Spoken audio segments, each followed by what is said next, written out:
Assalamualaikum warahmatullahi wabarakatuh. Perkenalkan, nama saya Rahmat Effendi dengan NIM 2108464, jurusan Pendidikan Jasmani Kesehatan Rekreasi, Fakultas Ilmu Keolahragaan, Universitas Negeri Padang.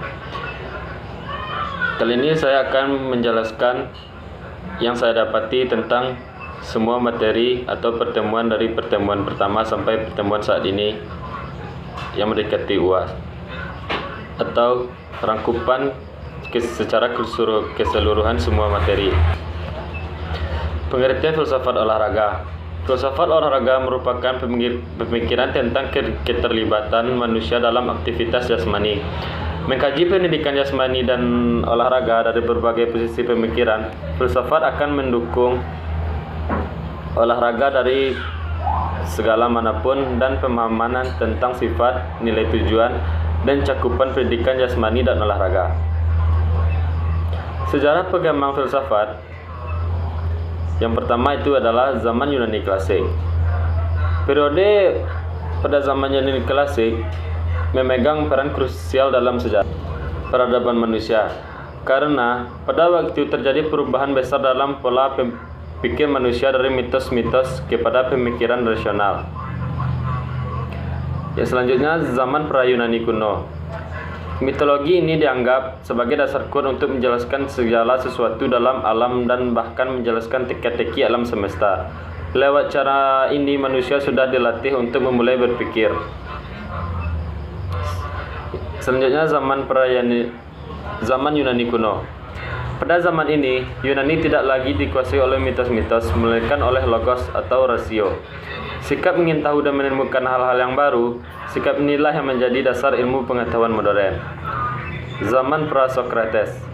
Para tokoh Pra-Sokrates ini dikenal sebagai filsuf alam. Ciri yang menonjol pada masa ini adalah pengamatan terhadap gejala kosmis dan fisis untuk mencari dan menemukan prinsip atau asas arche dari segala sesuatu. Selanjutnya yaitu zaman modern. Pada masa ini muncullah berbagai pemikiran Yunani antara lain rasionalisme, empirisme, dan kritisme. Selain itu, masa ini juga memunculkan seseorang intelektual yang bernama Gerard van Cremona yang menyalin buku Ibn Sina, The Canon of Meditation. Franciscan Roger Bacon yang menganut aliran pemikiran empirisme dan realisme berusaha menentang berbagai kebajikan gereja dan penguasa saat itu. Zaman kontemporer. Pada abad ini, tugas filsafat bukanlah membuat pernyataan-pernyataan tentang sesuatu yang khusus, tetapi memecahkan persoalan yang timbul akibat ketidakpahaman terhadap bahasa logika. Pengertian ontologi, epistemologi, dan aksiologi. Kata ontologi, epistemologi, dan aksiologi menurut bahasa berasal dari bahasa Yunani. Kata ontologi berasal dari kata ontos yang berarti berada. Kata epistemologi berasal dari bahasa Yunani yang artinya pengetahuan. Selanjutnya adalah aksiologi. Kata ini berasal dari kata aksios yang berarti bermanfaat. Ketika kata tersebut ditambahkan dengan kata logos yang berarti ilmu pengetahuan, ajaran, dan teori. Menurut istilah, ontologi adalah ilmu yang hakikat yang menyelidiki alam nyata ini dengan bagaimana yang sebenarnya. Pengertian rasionalisme dan empirisme. Rasionalisme. Secara etimologis, menurut Bagus, rasionalisme berasal dari kata bahasa Inggris yaitu rationalis. Dan menurut Edwards, kata ini berakar dari bahasa Latin ratio yang berarti akal. Rasionalisme adalah sebuah pandangan yang berpegang bahwa akal merupakan sumber bagi pengetahuan dan pembenaran. Selanjutnya, empirisme. Empirisme secara etimologis menurut Bagus berasal dari kata bahasa Inggris yaitu empiris dan experience. Kata-kata ini berakar dari bahasa Yunani yaitu empeira dan dari kata experie yang berarti berpengalaman dalam berkenalan dengan terampil. Selanjutnya, kesatuan jiwa dan raga. Jiwa berasal dari bahasa Sanskerta yang artinya benih kehidupan. Dalam berbagai agama dan filsafat, jiwa adalah bagian yang bukan jasmania atau imaterial dari seseorang. Biasanya jiwa dipercaya mencakup pikiran dan kepribadian dari sinonim dengan roh, akal, atau awak diri. Di dalam teologi, jiwa dipercaya hidup terus setelah seorang meninggal. Dan sebagian agama mengajarkan bahwa Tuhan adalah pencipta jiwa. Penggunaan istilah jiwa dan roh sering kali sama, meskipun kata yang pertama lebih sering berhubungan dengan keduniaan dibandingkan kata yang kedua.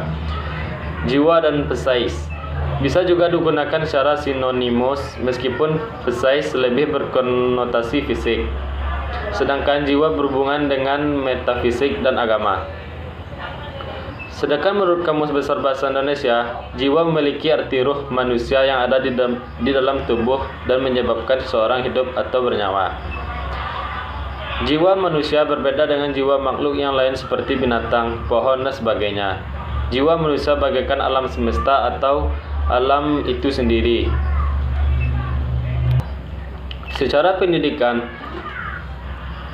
filsafat pendidikan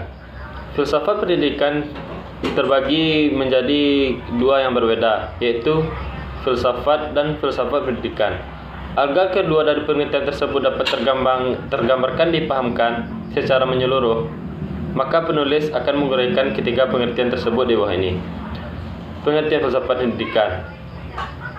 Makalah filsafat pendidikan yang peduli terhadap anak didiknya pasti akan memikirkan pendidikannya. Karena seorang pendidik pasti akan memikirkan pendidikannya, karena seorang sukses dalam menggapai cita-citanya. Baiklah, selanjutnya play and sport. Play menurut Edward, pengertian olahraga bergerak dari pengertian yang luas meliputi play, game, and sport. Play yaitu bermain, merupakan sesuatu perbuatan atau kegiatan sukarela yang dilakukan dalam batas ruang dan waktu. Games dapat diartikan sebagai permainan. Game bertujuan untuk menghibur, biasanya disukai anak-anak dan orang dewasa. Penting untuk perkembangan otak, meningkatkan konsentrasi, dan melatih memecahkan masalah. Game juga dapat merugikan jika kecanduan game akan lupa waktu dan mengganggu aktivitas yang lain. Secara pengertiannya, play merupakan sesuatu atau kegiatan sukarela yang dilakukan secara batas ruang dan waktu tertentu yang sudah ditetapkan menurut aturan yang telah diterima secara sukarela, tapi mengikat sepenuhnya dengan tujuan dalam dirinya, disertai oleh perasaan tegang dan gembira. Yang kedua, game berasal dari kata bahasa Inggris yang memiliki arti dasar permainan. Permainan dalam ini merujuk pada pengertian kelincahan intelektual atau intellectual playability. Game juga bisa diartikan sebagai arena keputusan dan aksi pemainnya. Ada target-target yang ingin dicapai pemainnya. Kelincahan intelektual pada tingkat tertentu merupakan ukuran sejauh mana game itu menarik untuk dimainkan secara maksimal. Selanjutnya, pengertian sport. Olahraga telah ada sejak zaman nenek moyang dahulu, 30.000 tahun lalu. Seiring dengan pertumbuhan usia bumi ini, olahraga juga mencatat sejarah yang cukup panjang. Hadirnya berbagai olahraga baru turut mewarnai kehidupan manusia di muka bumi. Dari sejarah itulah munculnya macam-macam olahraga yang hingga saat ini dilakukan oleh umat manusia. Selanjutnya, dualisme olahraga. Dualisme adalah konsep filsafat yang menyatakan ada dua substansi dalam pandangan tentang hubungan antara jiwa dan raga. Dualisme mengklaim bahwa fenomena mental dan entitas non-fisik. Gagasan tentang dualisme jiwa dan raga berasal setidaknya sejak zaman Plato dan Aristoteles. Berhubungan dengan spekulasi tentang eksistensi jiwa yang terkait dengan kecerdasan dan kebajikan, Plato dan Aristoteles berpendapat dengan alasan berbeda bahwa kecerdasan seseorang bagian dari budi atau jiwa, tidak bisa diidentifikasi atau dijelaskan dengan fisik. Versi dari dualisme yang dikenal secara umum diterapkan oleh René Descartes yang berpendapat bahwa budi adalah substansi non-fisik. Descartes adalah Yang pertama kali mengidentifikasi dengan jelas budi dengan kesadaran dan membedakannya dengan otak sebagai tempat kecerdasan, sehingga dia adalah orang yang pertama merumuskan permasalahan jiwa dan raga dalam bentuknya yang ada sampai sekarang. Hakikat olahraga. Secara etimologis, kata etik berasal dari kata Yunani etik yang berarti ilmu tentang moral atau karakter. Studi tentang etika itu secara khas berhubungan dengan prinsip kewajiban manusia atau studi tentang semua kualitas mental dan moral yang membedakan seseorang atau suku bangsa. Selanjutnya, hakikat moral.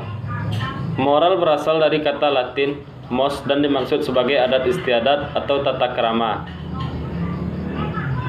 Etika tidak mempunyai pretensi untuk secara langsung dapat membuat manusia menjadi lebih baik.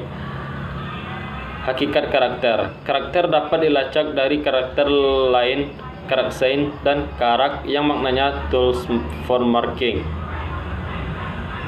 Kata ini mulai banyak digunakan kembali dalam bahasa Perancis pada abad ke-14 dan masuk ke dalam bahasa Inggris menjadi karakter. Hakikat pendidikan jasmani dan olahraga adalah segenap upaya mempengaruhi pembinaan dan pembentukan kepribadian termasuk perubahan perilaku. Karena pendidikan jasmani dan olahraga selalu melibatkan dimensi sosial. Selanjutnya, fair play dalam olahraga.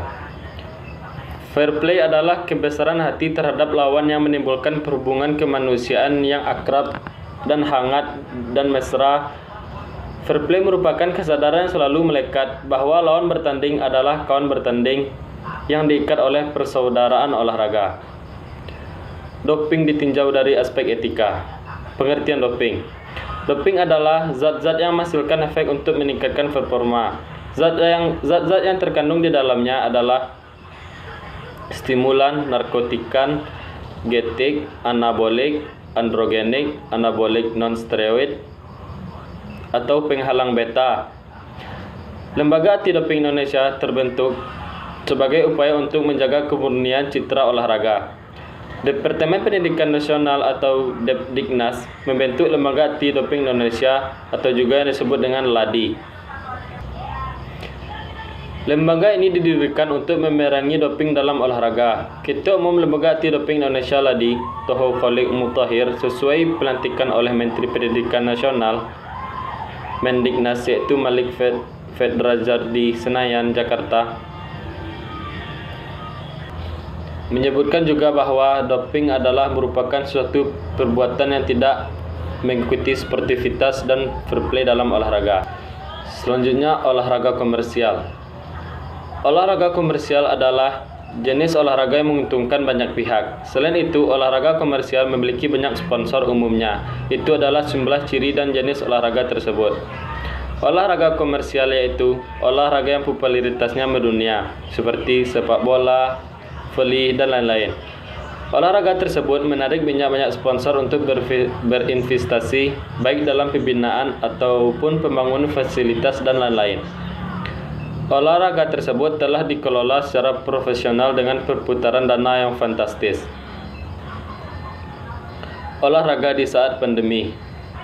Olahraga di saat pandemi ini sangat penting karena di masa pandemi, macam-macam penyakit bisa saja menyerang tubuh. Ada banyak macam olahraga yang bisa dilakukan dalam masa pandemi. Contohnya saja lari kecil di pagi hari dan banyak lagi olahraga lainnya. Olahraga di masa pandemi bertujuan untuk meningkatkan tubuh kita agar bisa terhindar dari COVID-19 dan jangan lupa juga untuk menjaga keluarga kita dari segala banyak penyakit, apalagi pada saat masa pandemi sekarang ini. Baiklah, itulah kesimpulan dari semua materi yang saya dapat. Apabila terdapat kesalahan, saya mohon maaf. Assalamualaikum warahmatullahi wabarakatuh.